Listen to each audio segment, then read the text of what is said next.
या सत्रातील अर्जुन जी, बहुत बहुत धन्यवाद।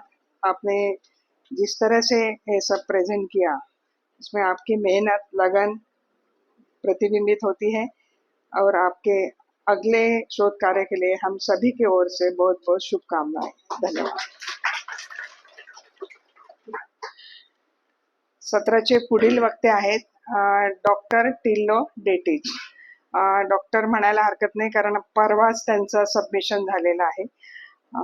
त्यांचा आधी जो छापील बायोडाटा आलेला आहे तो मी वाचून दाखवते।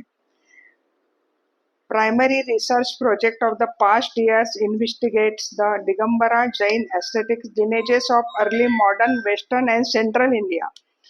He works with original manuscripts and epigraphic materials, which he collected during several months of fieldwork, surveying aesthetics memorials and visiting Digambara temples and manuscript collections throughout the region.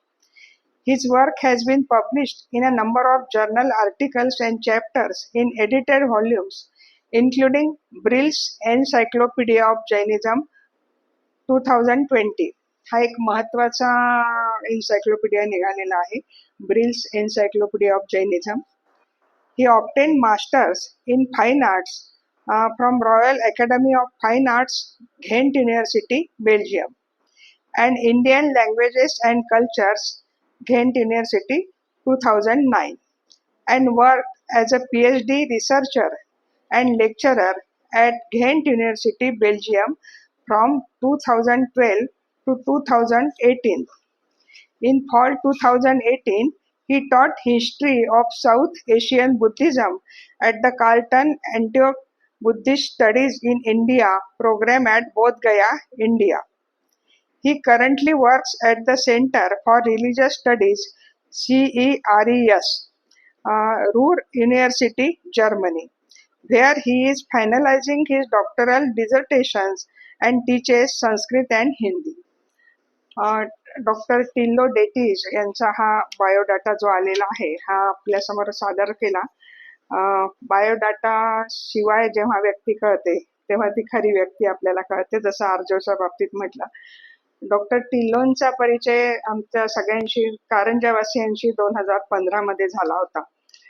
त्याआधी ते 3-4 वर्षांपासून भारतात येत होते। 1 वर्ष त्यांनी लाल बहादूर शास्त्री युनिव्हर्सिटी दिल्ली येथे राहून हिंदी भाषा पूर्ण शिकली आणि त्यानंतर त्यांच्या भट्टारकांच्या शोध प्रबंधाला, शोध कार्याला सुरुवात झाली। राजस्थान, दिल्ली या भागातलं सगळं काम फील्डवर्क संपवून ते महाराष्ट्रात आले।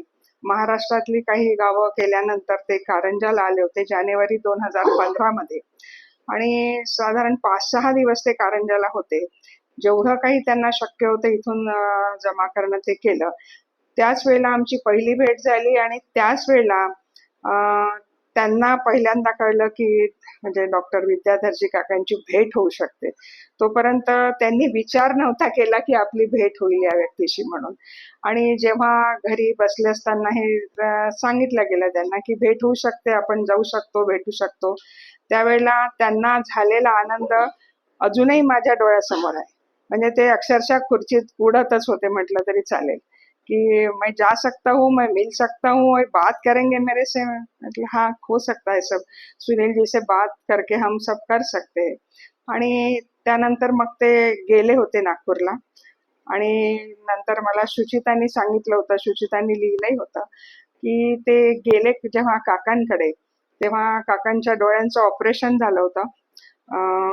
काकांना फार बोलायचंही नव्हतं, पण ते गेल्यानंतर यांनी या बसा म्हणेपर्यंत ते खाली काकांच्या पायाजवळ बसले, खुर्चीवर बसले नाही, खाली पायाजवळ बसले आणि पुढे मग बराच वेळ त्यांची चर्चा सुरू झाली। मला चर्चेचा गोषवारा फार माहित नाही, पण मी नंतर सुचिताला विचारलं होतं की का ग, काय झालं भेटीत काय? तर तिने सांगितलं होतं मला आठवतं अजून सुचिता, की बाबांना म्हणजे आमच्या बाबांना यापूर्वी एवढं खुश आम्ही कधी पाहिलं नव्हतं, की त्यांनी त्यांच्या संशोधनाचा विषय कोणीतरी एक तरुण व्यक्ती आता या इतक्या वर्षानंतर पुढे नेते आहे, या सगळ्या पाहणीनी, विचारणानी आणि या सगळ्या चर्चेतून त्यांना जे माहीत झालं, त्यामुळे त्यांची प्रसन्नता घरच्यांच्या लक्षात येणे इतकी प्रसन्नता होती. वास्तविक काकांचं व्यक्तिमत्व किती स्थितप्रज्ञ आहे हे आपण पाहतो, पण जेव्हा खरोखर व्यक्तीला आतून काहीतरी जाणवतं तेव्हाच त्यांची प्रसन्नता घरच्यांच्या लक्षात आली. आणि त्यावेळी मला पुन्हा एकदा काकांच्या संशोधनाचं महत्व मनामध्ये अधोरेखित झालं की बाहेरच्या देशातल्या विद्वानांना सुद्धा या पद्धतीने जे गुरु म्हणजे मार्गदर्शक गुरु वाटतात त्यांचं व्यक्तिमत्व खरोखरच आपल्यासाठी सुद्धा किती प्रेरणादायी असलं पाहिजे. त्यानंतर आम्ही बेल्जियमला गेलो. त्याही वेळेला मुलगी होती ब्रसेल्सला, तिथून घेंट 1 तासावरच आहे आणि टिल्लोनच्या आमंत्रणावरून आम्ही गेलो होतो. युनिव्हर्सिटीमध्ये त्यांची स्वतंत्र केबिन आहे होती. घरी गेलो त्यांच्या. पत्नी त्यांची राजस्थानी लोकनृत्यामध्ये PhD करत होती आणि हे याच्यामध्ये, आणि दोघंही अल्टरनेट वर्षी भारतात येऊन आपापला अभ्यास करत होते. त्यावेळेला आम्ही जेव्हा घराकडे जायला निघालो तसं जवळच पायीच जाण्यासारखं असल्यामुळं बाकीचे स्थळं पाहून माझे यजमान होते, मुलगी होती आणि आम्ही तिघं. तर थोडं जात नाही तर ते मला म्हणाले, आप मेरा घर पहचान सकते हो. मी म्हटलं बाबा याला आता ह्या शहरात आपण पहिल्यांदा पाय दिलाय, याला काय लाडपुरा आहे कारंजातले चौरे नाही काय घर ओळखायला. तरी मी चूप बसली. म्हटलं हा काही असेल. थोडं पुढे जात नाही तर मी जोरात ओरडून म्हटलं आहे आपका घर आहे. त्यांच्या घरावर जय जिनेंद्र पाटी आहे, चांगली स्पष्ट अक्षरात लावलेली जय जिनेंद्र पाटी होती. आणि त्या जुन्या धाटणीचे घर होते युरोपियन, त्या घरावरती बाहेरच्या बाजूला पाटी दिसल्याबरोबर लक्षात आलं की टिल्लोनचं घर हेच असणार आहे. त्या क्षणी माझ्या घरावर नसलेल्या जय जिनेंद्र पाटीची आठवण झाली की आपल्या घरावर नाही आहे. घराच्या आतमध्ये गेल्यानंतर घर छोटं, दोघे शिकत असल्यामुळे अभ्यासिकेत गेलो त्यांच्यावर. अभ्यासिकेत गेल्यानंतर आपण भारतात आहोत, एखाद्या मठात आहोत की युरोपमधल्या एका घरात आहोत हे समजण्यासारखं नव्हतं. एका भिंतीवर पूर्ण भट्टारकांचे आणि महाराज आपल्या त्यागींचे फोटो आणि टिल्लोनची लायब्ररी पूर्ण. त्यात आपल्या महावीर ज्ञानोपासना समितीच्या ग्रंथापासून सगळे ग्रंथ होते आणि उरलेल्या 1.5 भिंतीवर त्यांच्या पत्नीचे ते सगळ्या कॅसेट्स, फोटोज, राजस्थानी लोकनृत्याचे बाकीचे सगळे पोस्टर्स वगैरे. म्हणजे संपूर्णतः भारतीय वातावरणात आणि स्पष्ट हिंदी बोलत होते. आता तरी थोडा त्यांचा सराव सुटलाय, त्यामुळं याच्यामध्ये त्यांच्या मते माझी हिंदी थोडी नीट नाही, समजून घ्या असं म्हणाले आहे ते. पण तेव्हा तर ते अस्खलित हिंदी बोलायचे आणि अत्यंत आदर भावनेने आम्ही जोहरापूरकर सरांच्या नात्यातले आहोत असं समजून वाटून आहोतच. म्हणजे आपण अतिशय आदराने त्यांनी आमच्या सगळ्यांचं स्वागत केलं, जेवणाचा आग्रह केला. दोघंही नवरा बायको बाय चॉईस शाकाहारी आहेत वयाच्या 15व्या वर्षापासून, त्यामुळं बाकीचा काही विचार नव्हता आपल्याला. मला सांगायचं एवढंच आहे की आणि जेव्हा त्यांच्या युनिव्हर्सिटीत गेलो, समर व्हॅकेशन होत्या, फार नव्हतं बाकीचं, पण एक त्यांचे जॅपनीज प्रोफेसर भेटले. ते म्हणाले, त्यांच्या लायब्ररी पाहिल्या आम्ही, तर या एवढ्या हॉल एवढी जैनिझम आणि बुद्धिझमची लायब्ररी होती. या एवढ्या हॉल एवढी एका फक्त या 2 धर्मांची. आणि ते प्रोफेसर म्हणाले की सगळ्यात जास्त अभ्यास जैनिझम आणि बुद्धिझमचा होतो युरोपमध्ये. तत्वज्ञान कोणता अभ्यासला जात असेल तर जैनिझम आणि बुद्धिझम. त्यांच्या गाईड ज्या होत्या त्या एका सेमिनारला गेल्या होत्या. त्यांचा विषय होता अपभ्रंश पौंचर्यू या अपभ्रंश भाषेतल्या रामायणात वरचा व्याकरण विचार या विषयावर त्या सेमिनारमध्ये पेपर रिडिंगला गेल्या होत्या. त्यामुळे त्यांच्या गाईडची भेट नाही झाली मॅडमची, पण बाकी त्यांचं सगळं वर्क त्यांनी दाखवलं आम्हाला. या पद्धतीने तेव्हापासून ते स्नेहाचे संबंध निर्माण झाले, ते अजून आहेत. अधूनमधून आमचे मेल चालू असतात. या निमित्ताने जेव्हा मी त्यांना पहिला मेल केला त्यावेळी अतिशय आनंदाने त्यांनी उत्तर पाठवलं की तुम्ही हे करताय, ह्याचं म्हणजे सेमिनार आयोजित करताय याच्या आनंदासाठी माझ्याजवळ शब्द नाही, आणि ते तुम्ही जोहरापूरकर सरांना बोलवणार आहात तिथे येणार आहेत ते आणि तुम्ही त्यांच्या समोर करताय, याच्यापेक्षा आनंदाची गोष्ट कोणती असेल. आणि मग आमचा पत्रव्यवहार चालू राहिला आणि त्यांचं डिझर्टेशन ज्या दिवशी होणार होतं, तो डिझर्टेशन त्यांना सरांच्या हातात द्यायची इच्छा होती. त्यांनी प्रयत्नही केला. 3-4 दिवसापूर्वीच पूर्ण झालं. त्यांनी प्रयत्नही केला होता की मी ते पाठवतो, तुम्ही त्याचं प्रिंट आउट काढून सरांच्या हातात मला ते द्यायचं आहे. पण समहाऊ ते आलं नाही. पण प्री रेकॉर्डेड व्हिडिओ आला आणि तो इतक्या अर्जंट त्यांनी त्याच दिवशी केला की डेझर्टेशनच्या समाप्तीनिमित्त मला सरांना आदरांजली म्हणून मी हा रेकॉर्डेड व्हिडिओ पाठवतो आहे. आणि आता मी 10 दिवसाच्या मेडिटेशन लीव्हवर आहे, त्यामुळे तुम्हाला काही अडचण असेल तर लवकर पाहून घ्या. क्षमकरनी लगोलग त्याला डाउनलोड केलं आणि अतिशय चांगल्या पद्धतीने तो झालेला आहे. तर मला वाटते एवढी प्रस्तावना पुरे, बाकी आपल्याला त्यांच्या ह्याच्यातून कळेल. हा टिलो डेटीज आहे त्यांचं रेकॉर्ड.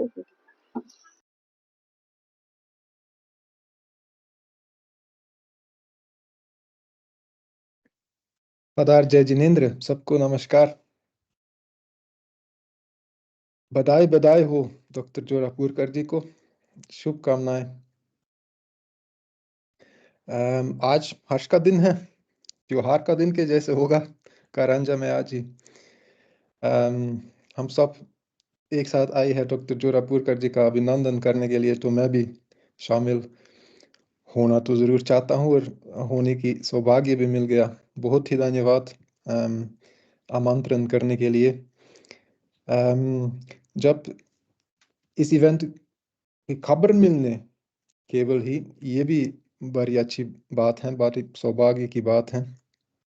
फिर आमंत्रण भी मिल गया, लेकिन एक तीसरा भी कारण है, संयोग की बात है एक तरफ से कि हमारे लिए थोड़ा सा अनेक्डोट सुना रहा हूँ कि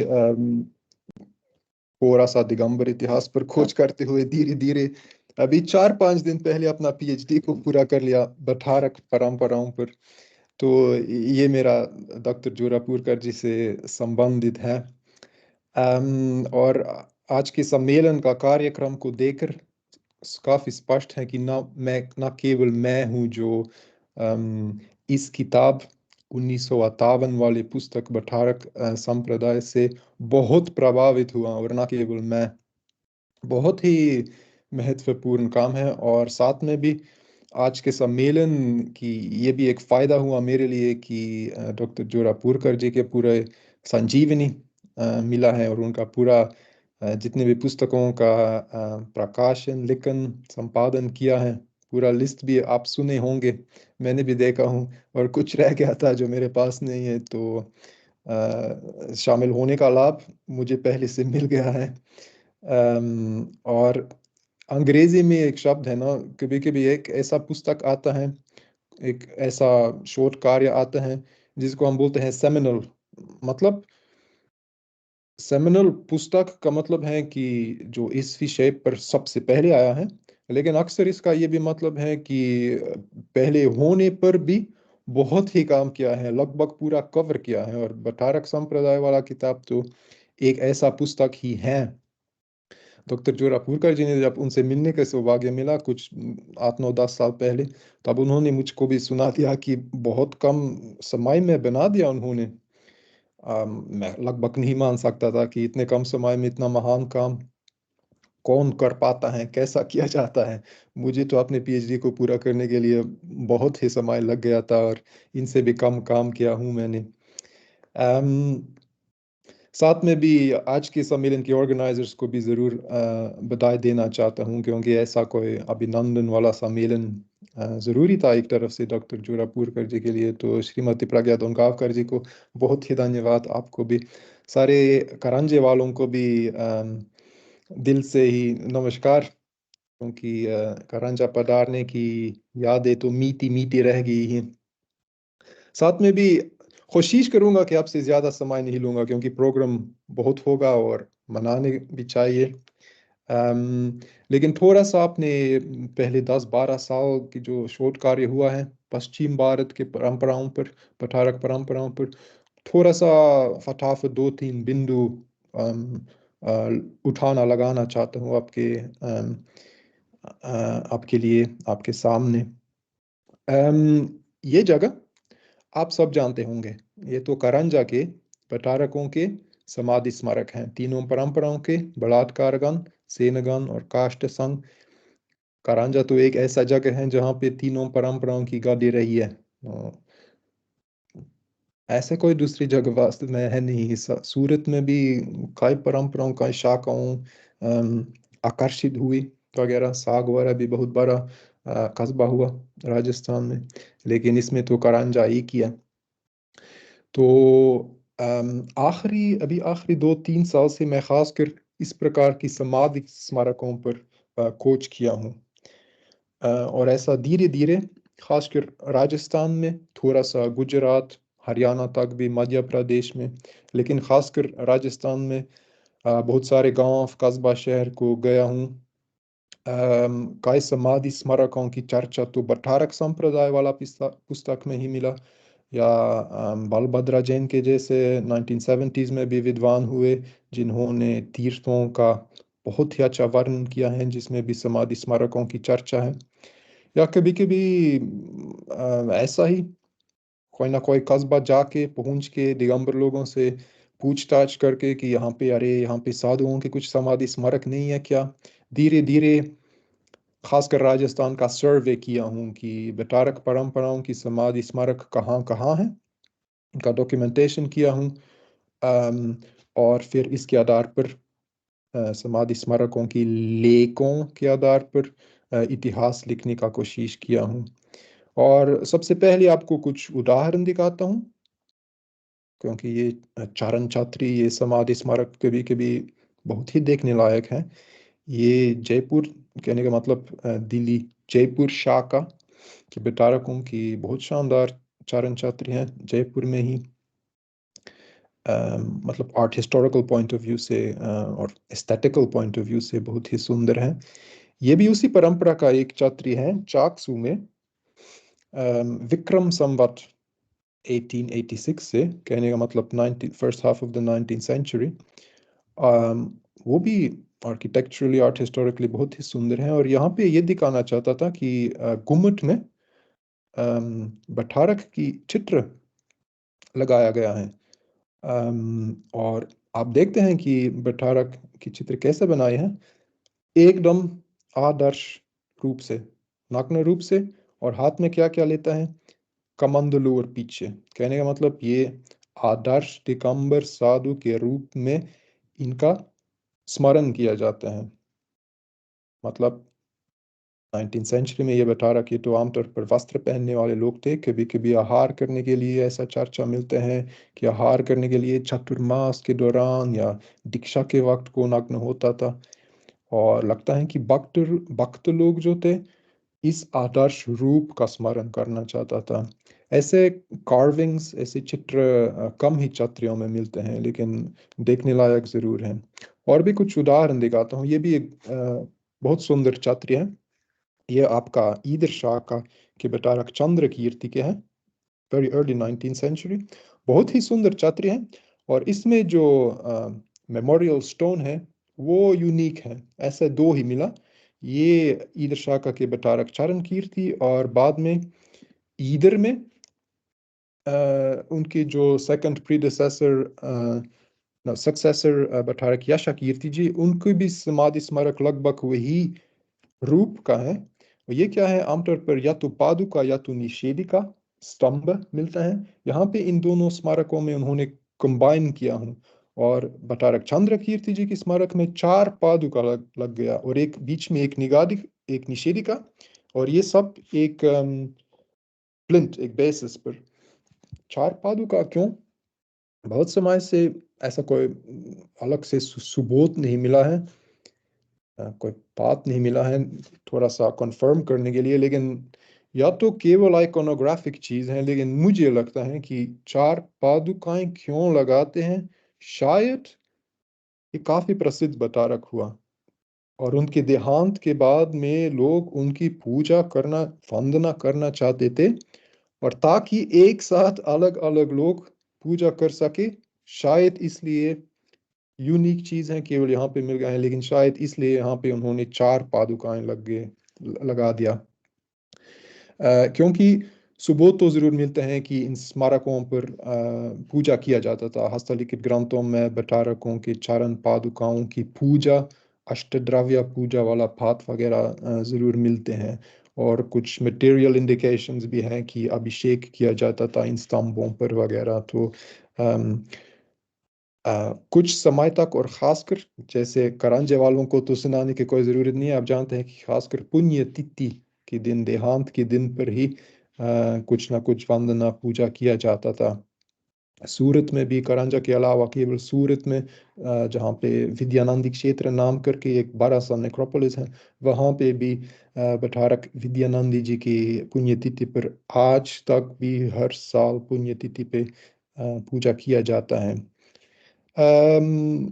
बस थोड़ा और दिखाना चाहता हूँ, ये भी बहुत ही देखने लायक छात्री है, काफ़ी इंटरेस्टिंग है।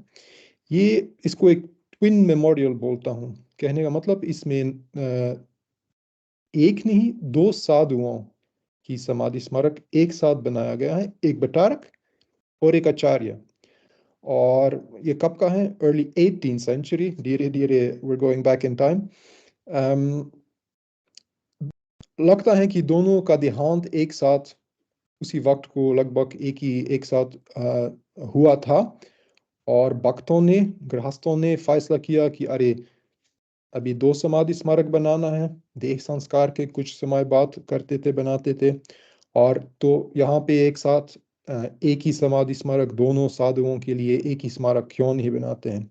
इंटरेस्टिंग चीज ये है, उसी वक्त को बटारक पद सबसे ऊंचा पद था दिगंबर ascetic हायरार्की में। आचार्य उनके नीचे था। आज तो उल्टा है, कभी कभी समझना मुश्किल है। आज तो अरे अभी कुछ कुछ ही समय में महाराज आचार्य विद्यासागर जी की का देहांत हुआ। आजकल तो आचार्य ही क्या बोलते हैं उत्तम है ना, वो सबसे ऊंचे पद का है। समझना चाहिए कि उसी वक्त को बटारक ही थे और उनकी नीचे आचार्य थे और उनकी नीचे मुनि। और ये उसी इसी समाधि स्मारक से स्पष्ट है।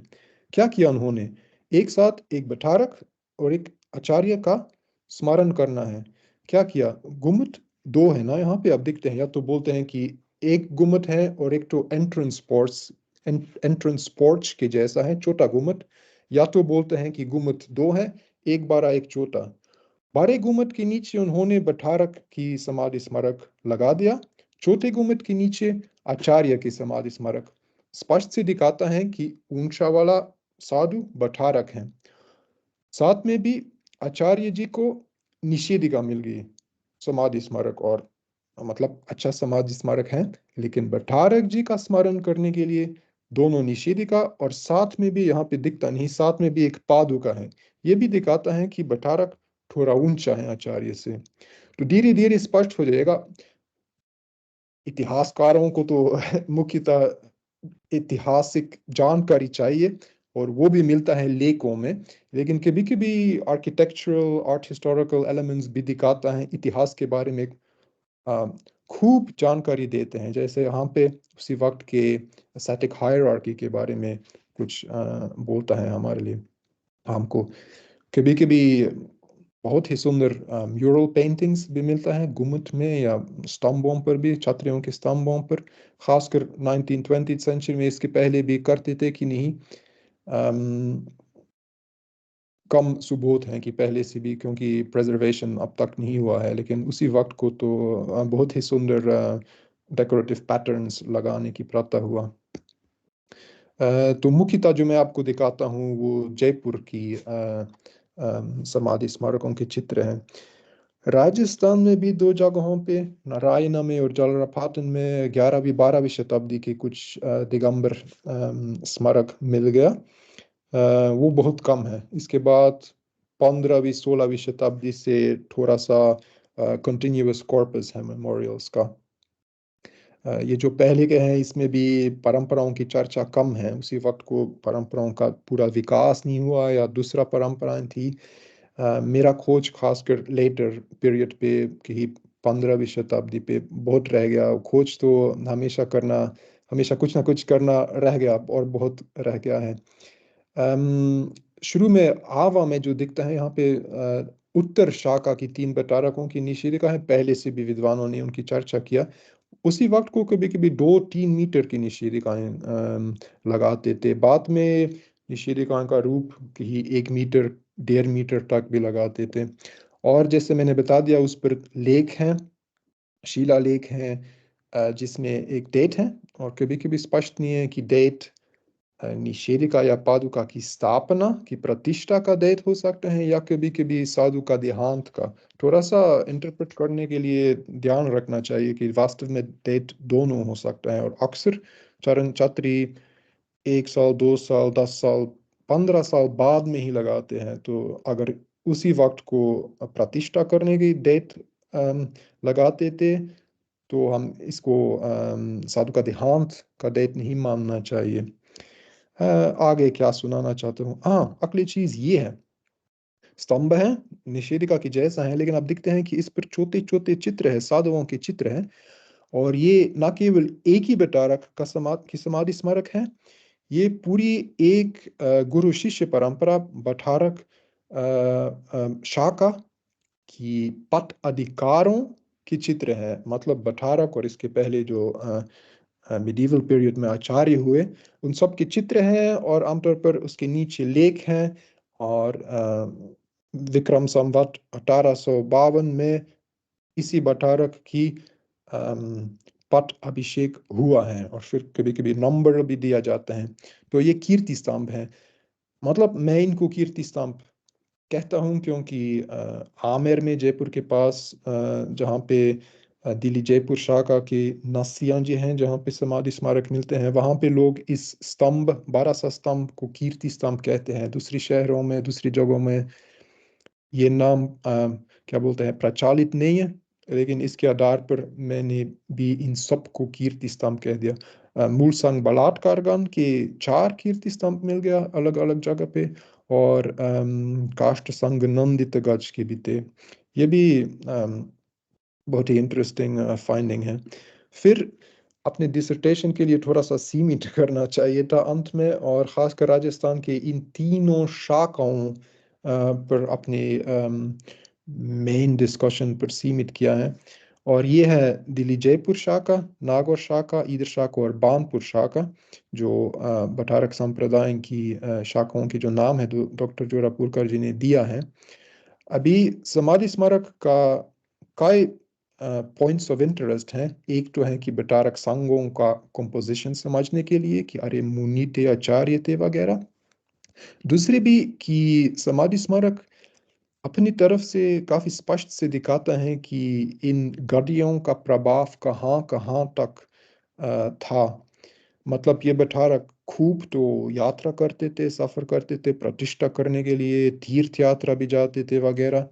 लेकिन फिर भी मुख्यतः ये समाधि स्मारक मिलते हैं जहाँ पे गद्दी थी या जहाँ पे दूसरे कस्बों में जहाँ पे ये बठारक लोग जाते थे विधान करने के लिए शायद भी या प्रतिष्ठा करने के लिए, प्रवचन देने के लिए, चतुर्मास करने के लिए क्योंकि काफ़ी सबूत भी मिलता है कि बटारक 19वीं 20वीं शताब्दी तक भी दूसरी जगह जाते थे चतुर्मास चतुर्मास करने के लिए।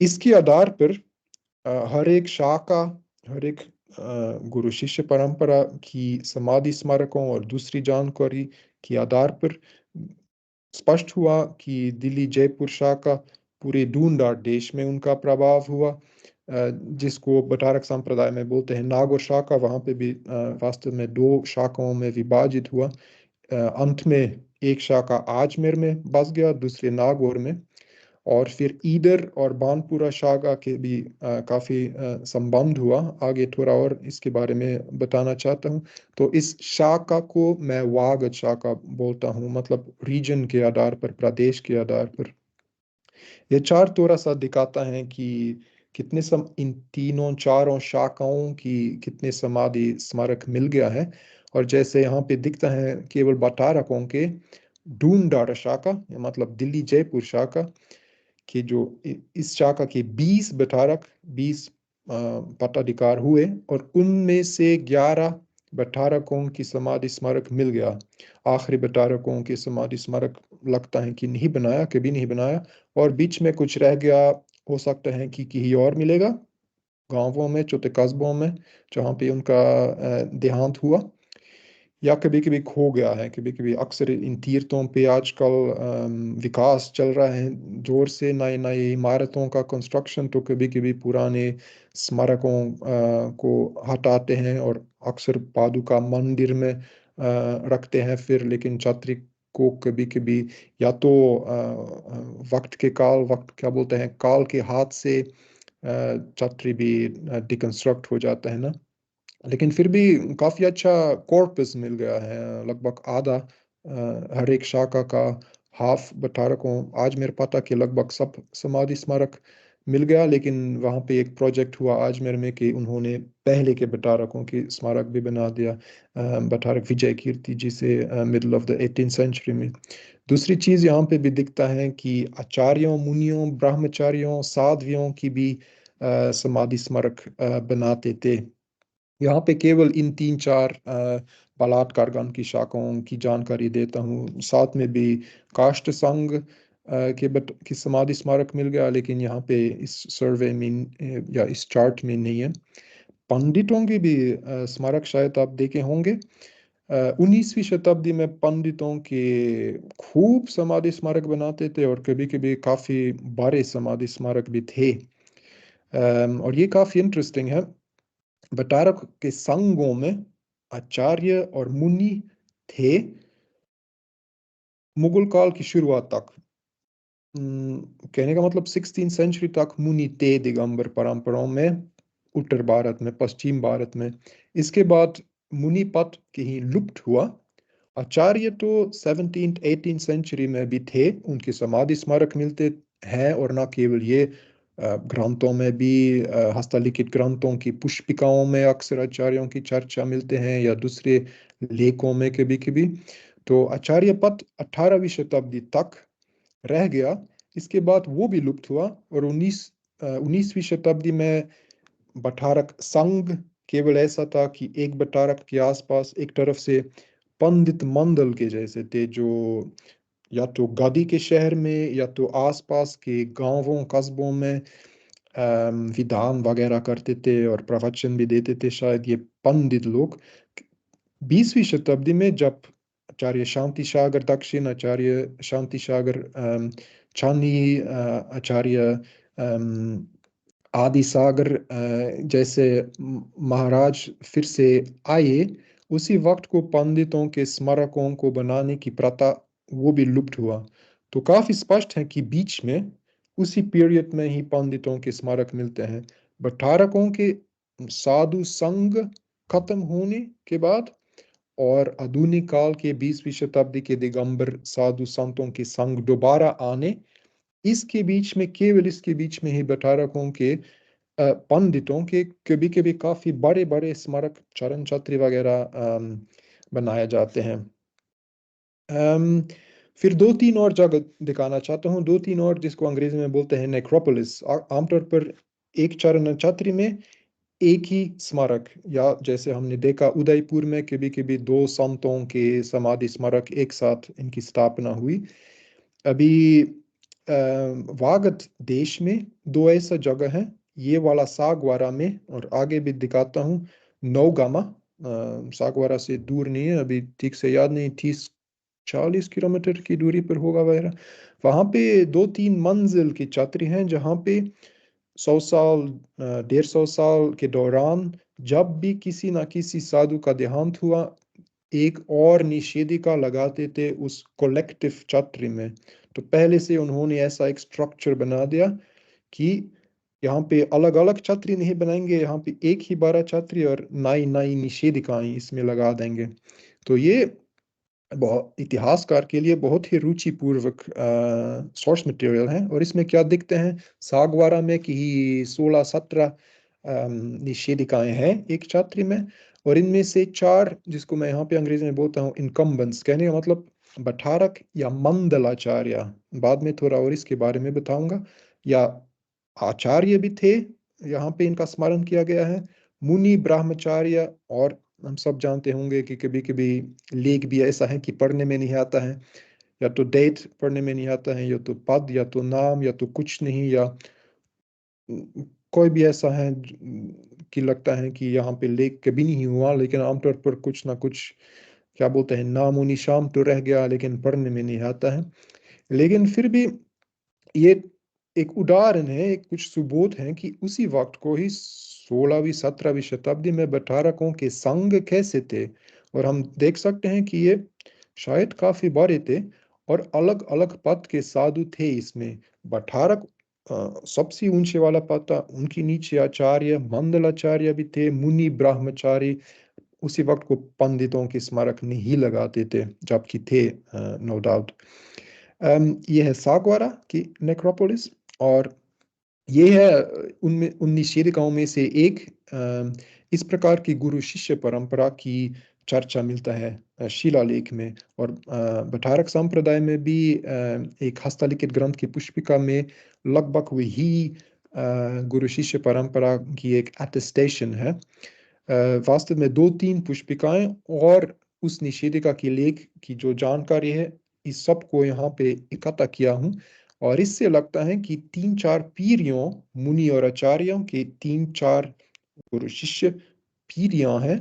और उसके बाद आचार्य कल्याण कीर्ति, जो विक्रम संवत 17वीं 25 उनका, या तो उनका देहांत हुआ या तो उनका समाधि स्मारक की प्रतिष्ठा हुई, और उनके कई शिष्य हुए, एक मुनि। और ये काफी रेयर है उसी वक्त को, second half of the 17th century, उसी वक्त को बहुत कम मुनि मिलते हैं, लेकिन उसी वक्त को सागवारा में था। साथ में भी आचार्य कल्याण कीर्ति जी की, जिसके एक दूसरे रिकॉर्ड भी है मुनि के रूप में, तो आचार्य बनने के पहले वो मुनि भी था खुद। उनके 6 ब्राह्मा, मतलब ब्रह्मचारी भी थे शिष्य के रूप में, और 2 पंडित। ये एक मिसाल है, एक उदाहरण है, लेकिन थोड़ा सा तो दिखाता है कि उसी वक्त को दिगंबर परंपरा कैसा था, और उसी वक्त को साधु परंपरा चल रहा था एक तरफ से। अब ये मुनि नग्न रहते थे, विहार करते थे, इतना थोड़ा कम जानकारी मिल गया, लेकिन पथ का प्रयोग किया जाता था अर्ली मुगल काल तक। ये सब जानकारी है जो समाधि स्मारकों से मिलता है। नौगामा में लगभग वही, नौगामा की जो नेक्रोपोलिस है, वहाँ पे खासकर बानपुरा शाखा के साधुओं की समाधि स्मारक है। उसी वक्त को नौगामा बानपुरा के पट अधिकारों के द्वारा के ही इसका क्या बोलते हैं, एडमिनिस्ट्रेशन किया जाता था। और पता नहीं कि शायद ज़्यादा समय ले रहूँगा, उम्मीद है कि आप बोर्ड नहीं होंगे, लेकिन आखिरी बात हमारी तरफ से ये होगा कि नौगामा की निषेधिकाओं की लेखों के आधार पर ये स्पष्ट हुआ, ये काफ़ी इंटरेस्टिंग चीज़ है कि यहाँ पे आप दिखते हैं, लेफ्ट पे ईदर शाखा, राइट पे बानपुरा शाखा, जिसको मैं बोलता हूँ एक साथ वागद शाखा, क्योंकि ये दोनों शाखाओं खासकर वागद देश में इनकी एक्टिविटीज करते थे। लेफ्ट पे आप देखते हैं, ये है बटारक सकला कीर्ति जी के जो बहुत प्रसिद्ध परंपरा है। लेफ्ट पे ईदर शाखा, राइट पे बानपुरा शाखा। और अब क्या हुआ कि समाधि स्मारकों के लेखों, ये एक ही सोर्स है जो दिखाता है कि वास्तव में बानपुरा शाखा की जो पहली 3 पद अधिकारी हुई, ज्ञान कीर्ति जी, रत्ना कीर्ति जी और यशा कीर्ति जी, जो यहाँ पे लाल रंग में दिखता है, ये वास्तव में बठारक 3 ही ये आचार्य थे। इनके इन तीनों के निषेधिका है उस छत्री में, नौगामा में। और इसमें स्पष्ट से लिखा है आचार्य, या तो अब्रीविएशन आ ज्ञान कीर्ति, आ रत्न कीर्ति, जिसका मतलब है आचार्य। इसके बाद गुण चंद्र से लेकर जिन चंद्र और सकल चंद्र तक 3 और बानपुरा शाखा की 3 और पद अधिकारी हुए, जो आचार्य नहीं मंडलाचार्य थे। तो थोड़ा सा एक तरफ से प्रमोशन हुआ। और मंडलाचार्य का ये मतलब हुआ होगा आचार्य का भी, कि ये लोग दूसरी शाखा, कहने का मतलब ईदर शाखा, बृहत वागद शाखा में बोलता हूँ, इनके लिए एक ही नौगम इनके सबॉर्डिनेट थे, इनके नीचे थे, बटारकों, ईदर शाखा के बटारकों के लिए काम करते थे।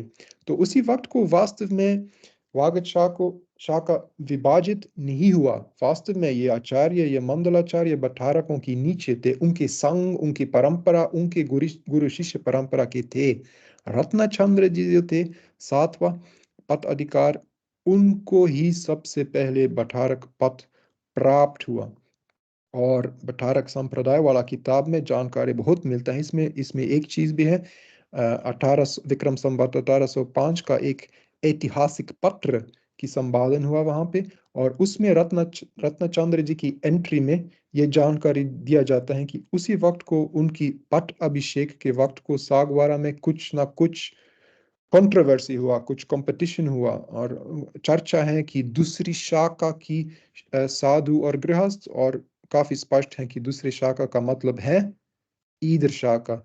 उसी वक्त को बानपुर शाखा सचमुच इंडिपेंडेंट होने वाला है, क्योंकि जब पट अधिकार पठारक बनता है तब पूरी तरह से इंडिपेंडेंट है। और इंडिपेंडेंस का मतलब अक्सर सूर्य मंत्र से कुछ ना कुछ संबंध है, और प्रतिष्ठा करने का हक, ऐसा। जबकि दूसरी जगहों पे में यंत्र जरूर मिलेंगे जो आचार्यों, मंडलाचार्यों के द्वारा इनकी प्रतिष्ठा हुई, लेकिन कम, पूरी तरह से स्पष्ट नहीं है कि क्या मंडलाचार्य आचार्य उसी वक्त को प्रतिष्ठा कर सकते थे कि नहीं। वास्तव में उदाहरण खूब है, लेकिन इतना भी नहीं। तो कभी कभी लगता है कि मंदिरों की जो मूर्ति हैं, इनकी प्रतिष्ठा तो लगभग हमेशा भट्टारकों के द्वारा किया जाता था, जबकि छोटे ऑब्जेक्ट्स, यंत्रों के जैसे अक्सर भी आचार्य और मंडलाचार्य के द्वारा उनकी प्रतिष्ठा हुई। लेकिन क्या है यहाँ पे, बानपुरा शाखा कहने का मतलब, बानपुरा शाखा शुरू से भट्टारक परंपरा थी नहीं। शुरू में एक आचार्य परंपरा थी, या शायद परंपरा भी कहना चाहिए नहीं, क्योंकि ज्ञान कीर्ति, रत्न कीर्ति और यशा कीर्ति की जो लेखों हैं, इसमें उनके बीच जो संबंध है, आप सब जानते होंगे जो अभिलेख पर खोज करते हैं कि ये कॉन्सेप्ट है ना, ये वोकेबलरी है, तत्पते। भट्टारक ज्ञान भूषण जी तत्पते, भट्टारक विजय कीर्ति जी तत्पते, मतलब उनके सक्सेसर शुभ चंद्र। इन तीनों पहले बानपुरा शाखा की इन तीन पहले पद अधिकारों के बीच में इस शब्द का प्रयोग नहीं किया जाता है। वो अपने आप को गुरु और शिष्य बोलते हैं, और इससे ज्यादा भी वास्तव में अपने आप को ईदर शाखा के भट्टारकों के शिष्य को बोलते हैं।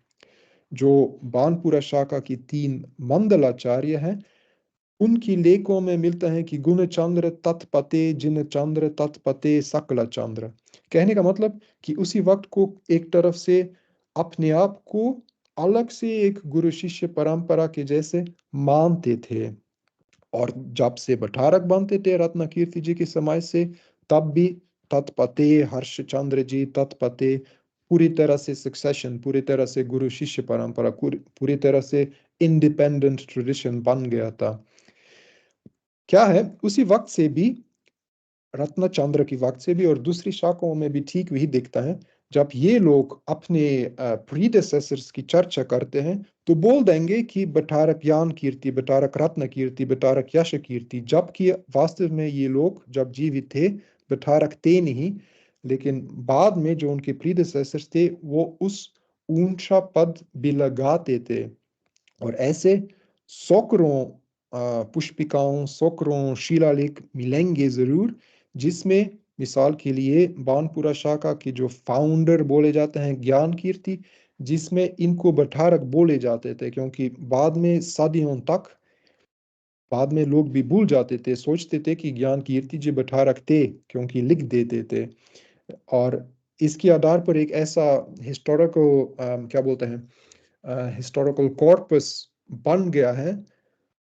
और अगर हम इसको देखते हैं तो लगेगा कि अरे ठीक है, भट्टारक ज्ञान कीर्ति जी, भट्टारक रत्न कीर्ति जी, और फिर ये समाधि स्मारक एक ही सोर्स है जो स्पष्ट से दिखता है कि वास्तव में ये लोग आचार्य थे, मंडलाचार्य थे, क्योंकि ये उसी वक्त के सोर्सेज हैं। कभी कभी अगर उसी वक्त के मैन्यूस्क्रिप्ट्स मिलते हैं तो भी उनकी असली पथ की चर्चा मिलेगी। ज्यादा समय ले लिया। आजमेर का एक नेक्रोपोलिस है, ये भी बहुत सुंदर देखने लायक है। कोई ऐसा जगह है जिसमें समाधि स्मारकों का ठीक से क्या बोलते हैं, रिनोवेशन वगैरह किया जाता है। दूसरी जगह में कभी कभी इंसाइट पर कोई ध्यान नहीं देता है और फिर इनकी स्थिति थोड़ा कम है, लेकिन कई जगह में काफ़ी अच्छे तरह से लोग भी जाते हैं वगैरह, कुछ थोड़ा सा रिचुअल भी करते हैं, लेकिन पहले के जैसे नहीं। ये अजमेर की जो आंटेर नसियाँ या आंटेर छत्रियाँ भी है, इस साइट, इस जगह की का विकास हुआ खासकर 18वीं शताब्दी में। पहले के भी कुछ समाधि स्मारक हैं, लेकिन उसी वक्त से ही इसका ठीक से विकास हुआ, जिसका मतलब है कि ये साइट सुबोध बनेगा कि 18वीं 19वीं शताब्दी में दिगंबर और बटारक संघ कैसे थे। और हाँ, मुनि थे नहीं, आचार्यों की समाधि स्मारक है और पंडितों भी खूब है, लेकिन उसी वक्त को मुनि थे नहीं। ठीक है, पहले से वास्तव में अभी दूसरी बार रिकॉर्डिंग कर रहा, तो पहले कुछ प्रॉब्लम हुआ। उम्मीद है कि अभी आ जाएगा। और देख रहा हूँ कि कितना समय ले लिया आपसे, ज़्यादा ले लिया तो आप ज़रूर माफ़ कीजिए, लेकिन अपने आप को बहुत खुश मानता हूँ कि आमंत्रण मिल गया थोड़ा सा कंट्रीब्यूशन देने के लिए। आज हर्ष का दिन होना चाहिए, तो आप सबको बधाई बधाई डॉक्टर जोरापुरकर जी। बस वास्तव में ज़्यादा समय तो ले लिया, लेकिन वास्तव में एक ही चीज़ कहना चाहिए था ज़रूर आज, कि आपका काम के बिना मैं अपना काम कभी नहीं कर सकूं। वो एक ऐसा बुनियादी पुस्तक हुआ। अपने डिसर्टेशन में भी लिख दिया कि अरे अभी 10-12 साल से इस विषय पर खोज शोध कार्य कर रहा हूँ, और हर एक दिन भी नहीं हुआ कि आपके पुस्तक का लाभ नहीं उठाया। कुछ ना कुछ नई जानकारी हमेशा मिलते हैं। अभी भी बहुत साल से इसका प्रयोग करता हूँ, लेकिन इसका अंत नहीं हुआ। बहुत ही रिच सोर्स है हमारे लिए। और जब खुद भी इस फील्ड वर्क, इस रिसर्च करने लगा, इस आपकी किताब के बिना नहीं कर सको। जहाँ जहाँ भी गया था, लोगों को याद होगा कि आपकी बठारक परंपरा की शाखाओं का एक कोलाज बना दिया, सबकी फोटोकॉपी करके और एक बड़ा सा कागज पर लिख दिया। जब पहुंचता था तब इसको खोलता था, लगभग इतना बड़ा था। और हर एक जगह के लोग भी देखते थे, अरे ये क्या है, ये क्या है। तो ये कि ही एक रोड मैप के जैसा बनता था। और जब भी कुछ ना कुछ लेख, मूर्ति लेख भी मिलता था, तुरंत आपका काम के आधार पर ही बता सकता था कि अरे ये दिल्ली जयपुर शाखा के हैं, ये इधर शाखा के लोग हैं। इसके बिना आपने बता दिया कि ये काम कितना जल्दी बना दिया उसी वक्त को। मुझे बहुत समय लग गया, लेकिन और फिर भी आपके काम के बिना नहीं कर पाया, ज़्यादा समय ले लिया होगा। अम, आज उपस्थित नहीं हो पाया, लेकिन एक तरफ से तो बहुत खुश हूँ कि कुछ शामिल कर सकूँ। दोबारा दोबारा डॉक्टर जोरापुरकर जी को सादर बधाई बधाई अभिनंदन करता हूँ, और आज की सम्मेलन की ऑर्गेनाइजर्स को भी धन्यवाद बुलाने के लिए। और कॉन्ग्रेचुलेशंस बधाई इस सम्मेलन की व्यवस्था करने के लिए, बहुत ज़रूरी थी। और आज हर्ष का दिन है, तो आप सबको नमस्कार और बहुत धन्यवाद। बाय, नमस्कार, थैंक यू।